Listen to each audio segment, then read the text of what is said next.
एक नंबर गणित में आज हम वर्ग समीकरण चैप्टर को देखेंगे। वर्ग समीकरण यानी द्विघातीय समीकरण, इसे अंग्रेजी में क्वाड्रेटिक इक्वेशन भी कहते हैं। इसके अंतर्गत जो सवाल होते हैं वो ax square plus B X plus C की फॉर्म में होते हैं। यानी इसमें जो समीकरण दी रहती है वो एक स्क्वायर फॉर्म में रहती है। इसको समझने के लिए हम देखें, यहाँ एक फॉर्म दी गई है ax square plus B X plus C बराबर 0। इस तरह का जब कोई समीकरण का रूप होता है तो उसे वर्ग समीकरण या द्विघातीय समीकरण कहते हैं, क्योंकि इसमें घात 2 लगी है इसलिए द्विघातीय समीकरण कहलाता है। इसमें जो ए बी सी है वो वास्तविक संख्याएं हैं और यहाँ ए का मान 0 नहीं होना चाहिए कभी भी। अगर ए का मान 0 हो जाएगा तो फिर यह द्विघात समीकरण नहीं रहता है। तो इसके एग्जाम्पल समझने के लिए हम इस तरीके से समझ सकते हैं कि इस समीकरण में जैसे हमारे पास 2x square plus 3x plus 5 बराबर 0 है, तो इसमें पहला जो स्टेप है उसे हम ए कहते हैं, दूसरा जो स्टेप है उसे बी कहते हैं और जो तीसरा उसे सी कहते हैं।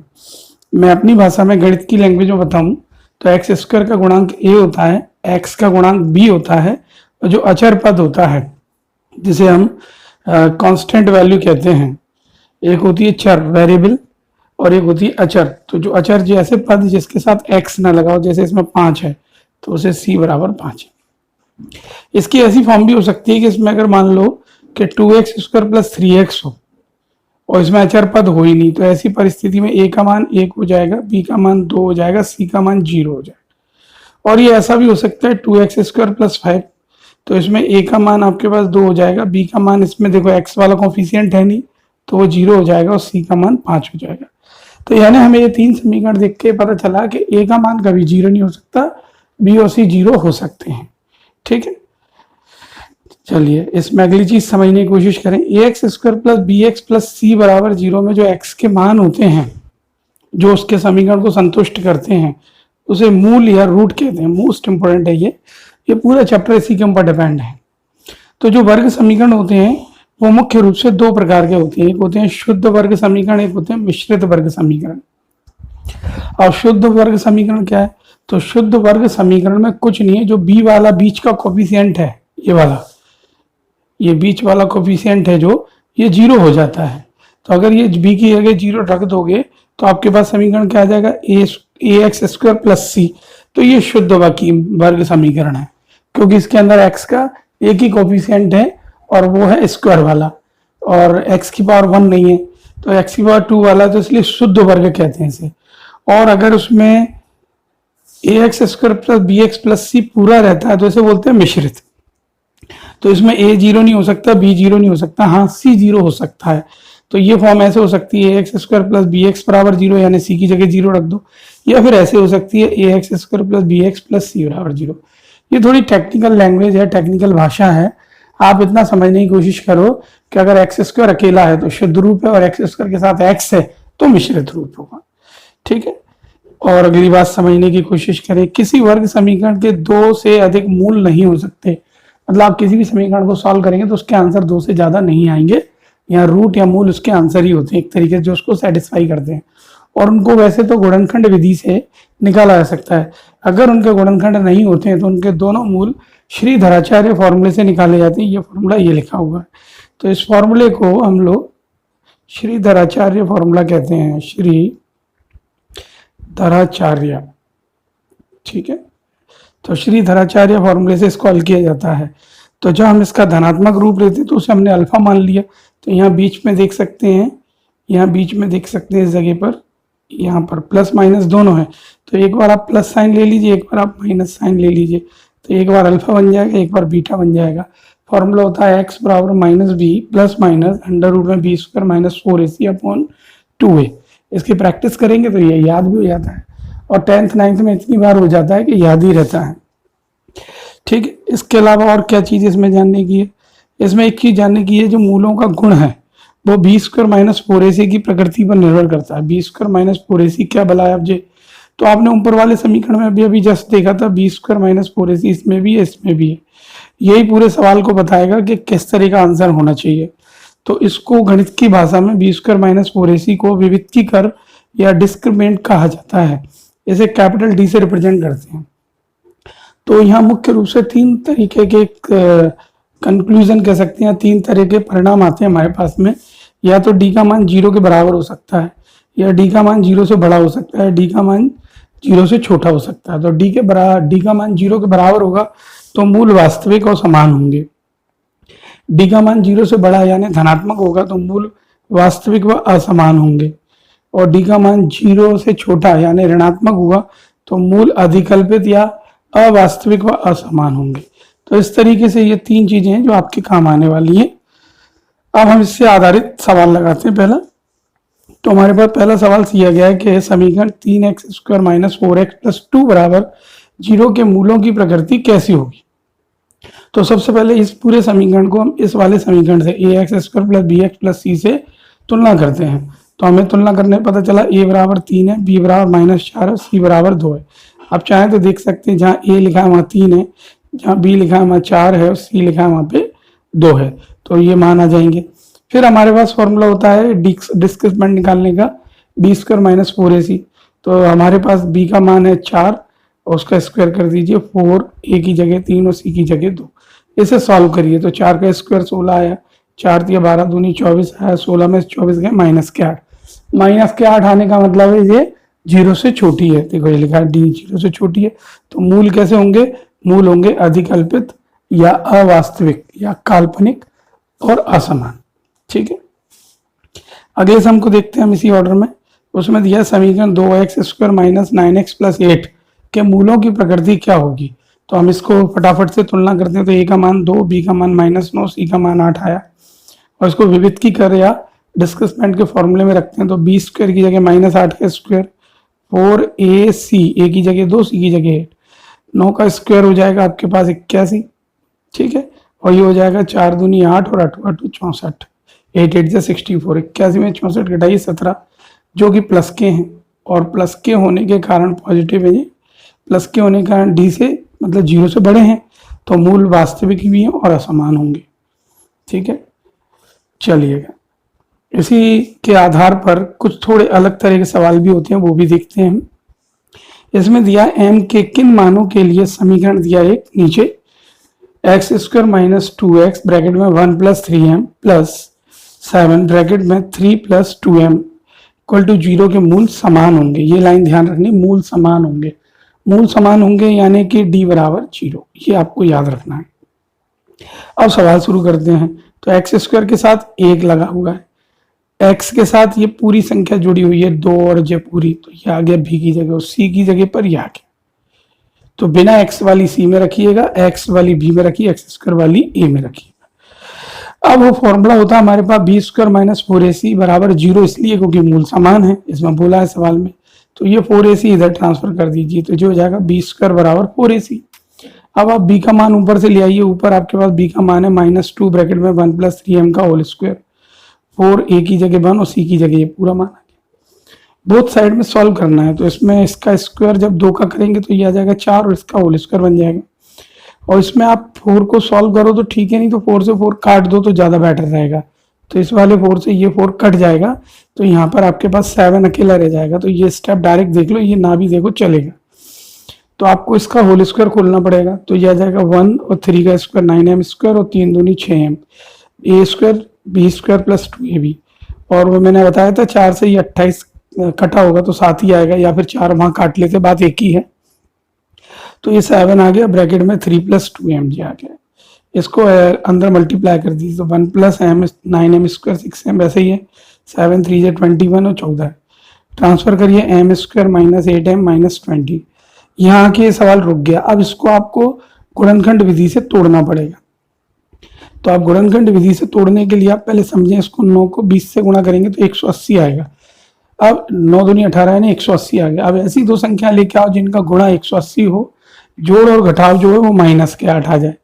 तो ऐसी संख्या है 18 और 10। 18 में से 10 गया तो 8 आ जाएगा बीच का, और गुणा करने पर 180। तो हमने इसको अरेंज करके ऐसे बना दिया वर्ग समीकरण में। हम ऐसे लिख सकते हैं 9m² - 18m + 10m - 20। तो हम इसमें 2 2 के जोड़े बना लेंगे, इधर की साइड ऐसे और इधर की साइड इधर की साइड ऐसे। इधर से कॉमन ले लेंगे 9m, इधर से ले लेंगे 10। तो हमारे पास एक फैक्टर बन जाएगा m - 2 और एक फैक्टर बन जाएगा ये। तो इधर से 2 उधर भेज देंगे, m बराबर 2 इस तरीके से हमारे पास m के 2 मान आ जाएंगे। तो m का एक मान हो जाएगा 2 और एक हो जाएगा -10/9। ठीक है, अगला सवाल भी इसी तरीके से है। अगले सवाल में कहा गया 4x² 15x प्लस m बराबर 0 के मूल समान है। मैं फिर कह रहा हूँ मूल समान है, यानी d बराबर 0। तो आपको ध्यान रखना है वही b² माइनस 4ac जो है वो आपस में बराबर हो जाएंगे। समीकरण की तुलना करके a का मान 4, b का मान 15 और c का मान m हो जाएगा।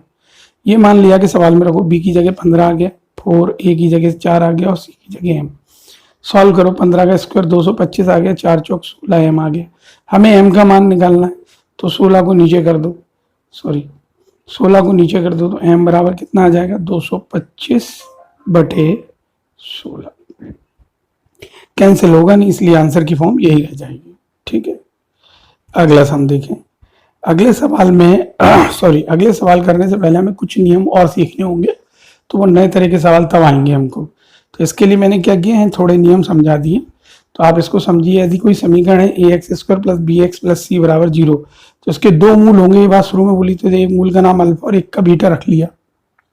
ऊपर बताया था प्लस का है तो अल्फा, माइनस का है तो बीटा, ऐसा माना जाता है। आप आपस में चेंज भी कर सकते हैं। ठीक है, तो इन मूलों का योग क्या होगा, अल्फा प्लस बीटा होगा माइनस के b/a, और उनका गुणनफल क्या होगा, उनका जो गुणनफल होगा वो होगा अल्फा बीटा बराबर c/a। इसको समझ भी ऐसे सकते हैं कि जो b आता है वो आता है, देखो यहाँ लिखा भी x का गुणांक अपॉन x² का गुणांक। तो x का गुणांक हो गया b और x² का गुणांक हो गया a, और यहाँ होता है अचर पद अपॉन x² का गुणांक, तो अचर पद हो गया c और x² का गुणांक हो गया a। तो ये दो फॉर्मूले हमारे को मिल गए, एक तो अल्फा प्लस बीटा बराबर माइनस b/a और अल्फा बीटा बराबर c/a, मतलब मूलों का गुणनफल और मूलों का योगफल। इन दोनों को हमें याद रखते हुए अगले सवालों की ओर जाना होगा। ये दोनों समीकरण ये दोनों मान के आधार पर हम एक समीकरण का निर्माण भी कर सकते हैं। यहाँ पे दिया है कि यदि मूल अल्फा बीटा है तो वर्ग समीकरण का रूप क्या होगा, तो रूप होगा x² माइनस मूलों का योग प्लस ब्रैकेट बंद x प्लस मूलों का गुणनफल। अब मूलों का योग क्या होता है अल्फा बीटा, और मूलों का गुणनफल क्या होता है, तो अल्फा प्लस बीटा योग की जगह आ जाएंगे, गुणनफल की जगह अल्फा बीटा आ जाएंगे। ठीक है, और जब आप इसमें a b c वाले मान रखोगे तो वहीं पहुंच जाओगे ax² plus bx plus c पे। ठीक है, ये समझाने के लिए था। यहाँ से सवाल अपने शुरू होते हैं। पहला सवाल है कि x² प्लस 6x प्लस 9 बराबर 0 के मूलों का योग व गुणनफल ज्ञात कीजिए। सिंपल है, जल्दी से तुलना करिए। a का मान 1, b का मान 2, c का मान 9 है। तो हमको मूलों का योगफल निकालना है। अल्फा प्लस बीटा फॉर्मूला होता है माइनस b/a, b का मान 2, a का मान 1, माइनस के 2/1, तो जे आ गया 2। गुणनफल होता है अल्फा बीटा c/a, तो c का मान 9 और a का मान 1, तो c/a मतलब 9/1, और 9 से 1 में भाग दें, 1 से भाग देंगे 9 में, तो 9 ही आएगा। तो ये दोनों आंसर है। अगले सम को देखते हैं। उसमें दिया 3x² माइनस 5x प्लस 7 बराबर 0 के मूलों का योगफल व गुणनफल ज्ञात कीजिए। a का मान 3, b का मान -5, c का मान 7 हो गया। आपको मालूम है alpha plus beta minus b/a होता है, तो b का मान -5 ऑलरेडी, तो ये माइनस माइनस टकरा के कट जाएंगे, प्लस के 5 आ जाएगा और नीचे का a 3 रहेगा, तो 5/3। अल्फा बीटा होता है c/3, तो c का मान 7 है, a का मान 3 है, तो 7/3। तो ये बहुत इजी गोइंग सवाल है, आप इनको धीरे धीरे करते जाएंगे, आते जाएंगे। अब इसमें नए तरह के सवाल देखिए। नए तरह का सवाल ऐसे है कि वो कह रहे हैं कि वह समीकरण ज्ञात करो। अभी तक समीकरण देते थे, अब समीकरण ज्ञात करवा रहे हैं जिसके मूल -1/3 और 1 है। तो हम क्या करते हैं, एक मूल को अल्फा मान लेते हैं, एक को बीटा मान लेते हैं। अब हम जानते हैं कि अल्फा प्लस बीटा क्या होता है, अल्फा प्लस बीटा क्या होता है, तो अल्फा की वैल्यू ये, बीटा की वैल्यू, तो इनको रख दो, तो जो आ जाएगा -1/3, और जो 1, इसको 3 को एलसीएम ले लो, 3 एकम 3 में से 1 गया, 2/3 आ जाएगा। और गुणनफल होता है अल्फा बीटा।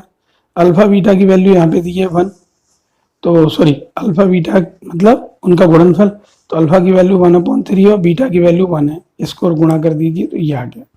तो आपके पास अल्फा प्लस बीटा की वैल्यू आ गई 2/3, अल्फा बीटा की वैल्यू आ गई 1/3। अब आपको समीकरण बनाने का रूप सीखना होगा। तो आपको याद हो, पीछे बताया था कि x² minus alpha plus beta bracket के बाहर x अल्फा बीटा बराबर 0, जहां अपन ने बताया था मूलों का योगफल और गुणनफल। ठीक है, आप चाहें तो थोड़ा सा ऊपर 2 कदम चल के इस बात को यहाँ समझ सकते हैं, ये बताई गई है इस जगह।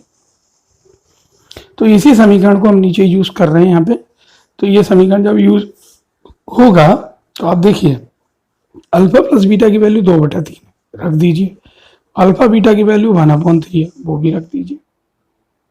अब इन्हें सॉल्व करिए तो ये एलसीएम लग के यहाँ आ जाएगा 3x², 2x, ये 1, ये आंसर फॉर्म आ गया। ठीक है, अगला सम है इसी तरीके से, इसी श्रेणी में है वो भी। इसमें कहा गया है वह समीकरण ज्ञात करो जिसके मूल 2 + 3i और 2 - 3i है। ये i मतलब आयोटा है, ये कॉम्प्लेक्स नंबर में कल यूज करा था, उससे संबंधित है। i² का मान -1 होता है, ये बात आपको कल सिखाई गई थी। तो यहाँ हम एक का नाम अल्फा रख लेते हैं, एक का नाम बीटा। अब हम दोनों को जोड़ लेते हैं, अल्फा प्लस बीटा। तो एक बार जोड़ने का निशान लगा के ले लो, एक बार गुणा करने के लिए गुणा का निशान लगा के ले लो। जब इसे सॉल्व किया तो 3i से 3i कट गया तो ऊपर बचा 4, यहाँ तो कोई टेंशन नहीं। गुणनफल में गुणा करो, 2 दूनी 4, 2 तिया 6i, 3 दूनी 6i और 3 त्रिका 9। ऐसे करो, ठीक नहीं तो ऐसे देखो, एक बार प्लस में एक बार माइनस में है, तो एक बार प्लस में एक बार माइनस में, तो जो हो गया a² - b², और i का स्क्वायर होता है -1।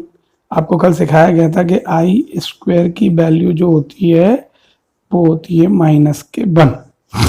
अगर i² -1 होता है तो ये माइनस इसको टकरा के यहाँ प्लस कर देगा, तो जैसे ये प्लस हो जाएगा तो 9 4 ये 13 हो जाएगा। तो ये 13 आ गया, ऊपर 4 आ गया। अब हमको समीकरण बनाना है, तो पुनः समीकरण बनाएंगे तो क्या बनेगा, x² - alpha plus beta x और alpha beta. Alpha plus beta की वैल्यू आपने ऊपर अभी निकाली थी 2 मिनट पहले, 4। ठीक है, तो वो मान यहाँ पे लेके आ जाओ जल्दी से, 4। अल्फा बीटा की वैल्यू निकाली थी 13, वो रख दो यहाँ पे, सॉल्व कर दो, सिंपल आ गया आंसर। ठीक है, अगला समझिए। सिमिलर उसी सवाल की तरह, बस आई नहीं है इसमें, अंडर रूट आ गया। वह समीकरण ज्ञात करो जिसके मूल ये और ये हैं, 4 + √5 और 4 - √5। सिंपल है, एक को नाम आप अल्फा दे दो, एक का नाम आप बीटा दे दो। ठीक है, आप दोनों को जोड़ दो, तो एक बार जोड़कर और एक बार गुणा करके लिख लो इन्हें। अब आप देखोगे √5 से √5 कट गया, 4 और 4 8 हो गया। ऊपर एक बार प्लस में एक बार माइनस में, तो 4 चौक 16 और √5 का 5 आता है, a² - b² से 16 में से 5 गया, 11 आ गया। तो 11 और 8 आपको सूत्र में ले आके रखो, तो सूत्र हो जाएगा x² अल्फा प्लस बीटा की जगह 8 और अल्फा बीटा की जगह 11। तो आपके पास नया समीकरण बन गया। अगले सवाल पे आते हैं हम, इसी तरीके की फॉर्म में है वो भी। इसमें हमको दिया गया है x² - 6x + k के मूल अल्फा बीटा इस प्रकार है कि 3α + 2β = 20 है। तो ये हमको एक समीकरण की फॉर्म दी और कहा गया क्या की वैल्यू ज्ञात करो। तो हम क्या करेंगे, सबसे पहले तो आपको दिए गए समीकरण जो आपको दिया गया है इसमें से a का मान, b का मान, c का मान निकाल लेंगे। और हम जानते हैं अल्फा प्लस बीटा होता है -b/a, इसका सहारा लेके हमारे पास b की वैल्यू कितनी है, -6, तो ये आ जाएगा 6। और अल्फा बीटा होती है c/a, c की वैल्यू कितनी है k, और a की वैल्यू 1 है सब में, तो कोई दिक्कत ही नहीं है। तो जो आ गया 6 और जो आ गया k। अब आपको सवाल मालूम है, वो आपको ये दिया गया है कि 3α + 2β = 20 है। ये जो आपको दिया गया है ना, ये आपको दिया है, गिवन, यहाँ लिखा भी है, दिया है। इसमें से 3α को आप ऐसे लिख लो, अल्फा + 2α, और 2β वैसे ही रहने दो। अब अल्फा अलग रखे रहो, इन दोनों में से 2 कॉमन ले लो, तो ये लाइन बन गई। अब अल्फा प्लस बीटा की वैल्यू यहाँ 6 दी है, तो ये 6 को यहाँ ले आके रख दो, तो ये 2 6 12 हो जाएंगे। इधर ट्रांसफर किया तो अल्फा का मान कितना आ गया, 8। अब आप थोड़ी देर पहले कह रहे थे, अगर आप भूले ना हो कि थोड़ा यहाँ समझ लें, अगर आप ये थोड़ी देर पहले कह रहे थे कि अल्फा प्लस बीटा की वैल्यू कितनी है भैया, वो है 6, और अभी बोले आप अल्फा की वैल्यू 8 आ गई, तो यहाँ 8 रख दो। तो 8 + बीटा बराबर कितना हो गया, 6। अब इस 8 को उधर ट्रांसफर कर दीजिए। जैसे ही आप ट्रांसफर करेंगे आपके सामने ये लाइन बन जाएगी, 6 में से 8 गए तो बीटा का मान आ गया -के। तो बीटा का मान कितना आ जाएगा, 6 में से 8 गए तो ये आ जाएगा 2, वो भी -के। ठीक है, ये मैं आपके समझाने के लिए कर रहा हूँ, बाकी सिंपल मैथमेटिक्स है। अब आपके पास अल्फा की वैल्यू भी है, बीटा की वैल्यू भी है, तो थोड़ा सा मैंने यहाँ दिखाया है तीर का निशान बना के ब्लैक कलर से, ये ले आके यहाँ रख दो। तो अल्फा की जगह 8 आ गया, बीटा की जगह -2 आ गया, और c/a की जगह पे k था ही। 8 और 2 का गुणा करो, -के 16, k का मान कितना आ गया, -के 16 आ गया। थोड़ा सा लेंदी है सवाल, पर कोशिश करेंगे 1-2 बार लगा के तो आने लगता है। अगला सवाल देखिए आप। अगले सवाल में कहा गया है कि x² - 3px + p² = 0 के मूल अल्फा व बीटा इस प्रकार है कि अल्फा² + बीटा² = 1.75 है। तो p का मान ज्ञात कीजिए। अब बिना समय गंवाए a का मान 1, b का मान -3p, c का मान p² हो गया। हमको मालूम है अल्फा प्लस बीटा यानी -b/a और -b का मान 3p है, और 1 की जगह नीचे ए, और अल्फा बीटा बराबर सी अपॉन ए, तो ए का मान 1 है तो पी स्क्वायर, सॉरी। तो हमने ये दोनों मान ध्यान में रखते हुए अब हमको समीकरण को देखना है। तो हमारा समीकरण था alpha square plus beta square बराबर 1.75, ये हमको गिवन है। तो हम डायरेक्ट नहीं रख सकते, हमें पहले अल्फा स्क्वायर बीटा स्क्वायर का फॉर्मूला खोलना होगा। तो हमने नीचे फॉर्मूला खोला, अल्फा प्लस बीटा का whole square minus 2 alpha beta. ऐसा क्यों किया? क्योंकि हमारे पास जो गिवन वैल्यूज हैं जो हमने पता की वो ये हैं, अल्फा प्लस बीटा और अल्फा बीटा, ना कि अल्फा स्क्वायर बीटा स्क्वायर। तो हमें पहले उसकी फॉर्मेट में लानी होगी, तो ये उस फॉर्मेट में आ गई। अब अल्फा प्लस बीटा की जगह पे आ जाएगा 3p और अल्फा बीटा की जगह पे आ जाएगा p। अब इसे सॉल्व करिए, जो आ जाएगा 9p स्क्वायर, जो आ जाएगा 2p स्क्वायर। 9 में से 2p गया 7p, और इधर का 1.75 ऐसे ही चल रहा है। 7 को नीचे ट्रांसफर करिए, आ जाएगा 0.25। 0.25 अंडर रूट में आ जाएगा क्योंकि यहाँ का स्क्वायर हट गया, तो जा गया 0.25 का अंडर रूट 0.5। ठीक है, तो इस तरीके से इसका वैल्यू आ जाएगा। अगला सवाल है, वो भी इसी पैटर्न पर है। एक समीकरण दिया हुआ है और एक मूल दे दिया है, इसका मतलब एक मूल आपको अल्फा दे दिया, तो ये मान के चलो। तो आपको एक मूल अल्फा दे दिया जी, तो अल्फा की वैल्यू 4 हो गई, बाकी ए की वैल्यू 1 है, बी की वैल्यू -5 है, सी की वैल्यू k है, और k का ही मान निकालने को कह रहा है। तो आपको इसमें बीटा भी अननोन है, इसलिए बीटा के लिए थोड़ी मेहनत करनी होगी। तो आप जानते हैं अल्फा प्लस बीटा बराबर क्या हो जाएगा 5, और अल्फा बीटा बराबर क्या हो जाएगा k। कैसे निकालना हो, जो अपनी मर्जी से नहीं। अल्फा प्लस बीटा होगा माइनस के बी अपॉन है, तो माइनस का बी मतलब 5, माइनस से टकरा के प्लस, और एक ही जगह 1 है तो 5 ही आएगा। अब आपको एक वैल्यू दी थी अल्फा की वैल्यू 4, तो आप एक काम करिए, इस अल्फा को यहाँ रख दीजिए। तो आपने रख दिया 4 प्लस बीटा 5, तो बीटा का मान कितना आ गया 1। अब बीटा का ये वाला मान और अल्फा का ये वाला मान, ये दोनों मान जो मैं अभी हाथ रख के बता रहा हूँ, इन दोनों को इसमें ले आके रख दीजिए। तो जैसे ही आप इसमें रखेंगे तो अल्फा की जगह 4 आ रहा है, बीटा की जगह 1 आ रहा है, ओके 4 एकम 4, ये आंसर भी आ गया। ठीक है, चलिएगा अगला सम है इसी ऑर्डर में एक और, उसको भी देखते हैं हम लोग। इसमें हमको दिया है, यदि समीकरण 3x square minus 6kx plus 8k बराबर 0 है, तो एक मूल 4 है, तो k का मान ज्ञात करो। ये सम भी वैसे ही है, इसमें हमने a का मान, b का मान, c का मान निकाल लिया। बस इतना अंतर है कि b में भी k आ रहा है और c में भी k आ रहा है, और अल्फा का मान 4 है। हमको इससे मतलब नहीं k को, हमको इससे मतलब होता है कि ये x के साथ है, ये बिना x के साथ है, ये x स्क्वायर के साथ है। अल्फा प्लस बीटा की वैल्यू आ जाएगी माइनस के बी अपॉन है, और बी का वैल्यू है माइनस के 6x, तो ये 3 से 6 कट जाएगा, तो कितना आ गया अल्फा बीटा की वैल्यू 2k। इसको संभाल के रखो। अल्फा बीटा होता है c अपॉन ए, तो c का वैल्यू 8k अपॉन 3, तो ये वैल्यू संभाल के रखो। बट आप भूल रहे हैं अल्फा का मान 4 दिया है, तो ये 4 आप यहाँ पुटअप कर दीजिए। देखिए, तो ये 4 रख दिया और ये 4 यहाँ भी रख दीजिए। अब आप एक काम करो, पहले इसे फटाफट सॉल्व कर लो। तो इससे 4 से ये कट जाएगा 8 2 बार, तो जो आ गया 2k अपॉन 3। बीटा का ये मान यहाँ डाल दो इस जगह, और थोड़ा सा नीचे देखो इसे। तो जब बीटा की जगह ये मान आ जाएगा, तो ये आ जाएगा बीटा की जगह पर ये 4 अपनी जगह, ये 2k अपनी जगह, ये 3 चौक 12, या सॉरी इसको ऐसा ना करो, इसको इधर ट्रांसफर कर दो, एलसीएम ले करके ट्रांसफर कर दिए। फिर 3 दूनी 6 हो जाएगा, 6 में से 2 गया 4k। अब 4 से 4 कट गया, k का मान कितना आ गया 3 आ गया। k का मान अगर हम यहाँ रख दें वापस लौटा के, तो हमको बीटा का मान आ जाएगा। तो हमने नीचे वाली लाइन में बताने की कोशिश करी, बीटा बराबर 2k की जगह पर 3 रख दिया, 3 से 3 कट गया, बीटा का मान भी आ गया। आप अगले सम पे जाएंगे, तो ये आखिरी सम होगा। इसके अंदर एक साथ 4 सवाल मैंने कर दिए, बाकी सवाल में अलग अलग तरीके से आते हैं एग्जाम में। मैंने इसलिए कर लिए जिससे कि मुझे बार बार अल्फा बीटा के नए मान ना निकालना पड़े। तो इसमें हमारे पास एक समीकरण दिया है 3x square minus 6x plus 4 बराबर 0 के मूल अल्फा बीटा इस प्रकार हैं कि, और उनके मान ज्ञात करने को कहा है। तो पहला मान ज्ञात करना है 1 upon alpha plus 1 upon beta, दूसरा मान ज्ञात करना है alpha square upon beta plus beta square upon alpha, तीसरा मान ज्ञात करना है alpha cube beta plus beta cube alpha, और चौथा और आखिरी मान ज्ञात करना alpha upon beta plus beta upon alpha. तो इसके लिए हमें थोड़ी सी तैयारी करनी होगी। पहले हमें ए बी सी के मान लेने होंगे, ए का 3, बी का -6, सी का 4, और अल्फा प्लस बीटा का मान निकाल लेंगे, 2 आ जाएगा अल्फा बीटा का 4/3। ये काम हम बहुत देर से कर रहे हैं, आपको करना होगा। अब आप इसमें पहला सवाल उठा लीजिए, 1 upon alpha 1 upon beta, LCM लीजिए अल्फा बीटा, ये अल्फा ऊपर गया बीटा था, तो इस तरीके से बन जाएगा। इसकी वैल्यू 2 है, अल्फा प्लस बीटा की वैल्यू 2 है, ऊपर दी गई है। आप 2 मिनट पहले ही यहाँ देखिए, जैसे मैंने अभी बॉक्स कर दिया है ना, ये वैल्यू देख लीजिए और नीचे वाला देख लीजिए, दोनों बॉक्स आपके बहुत काम आने हैं। तो आपने अल्फा प्लस बीटा की जगह तो रख दिया 2, नीचे अल्फा बीटा की जगह रख दिया 4/3। ये 3 ट्रांसफर हो जाएगा तुम पर, 3 2 जा 6/4 कट जाएगा तो 2/3। पहला सवाल खत्म। अगला सवाल भी इसी तरीके का है, उसमें दिया alpha square upon beta plus beta square upon alpha. LCM लीजिए, ये अल्फा इसको मिलेगा अल्फा क्यू हो जाएगा, ये बीटा इसको मिलेगा बीटा क्यू हो जाएगा। अब वही वाली बात है, हमारे पास अल्फा क्यू बीटा क्यू की तो वैल्यू है नहीं, तो हमें फॉर्मेट तैयार करना होगा। तो इसका फॉर्मूला होता है एक, वो होता है अल्फा प्लस बीटा का whole cube minus 3 alpha beta bracket में alpha beta, alpha plus beta upon में अल्फा बीटा पहले से ही है।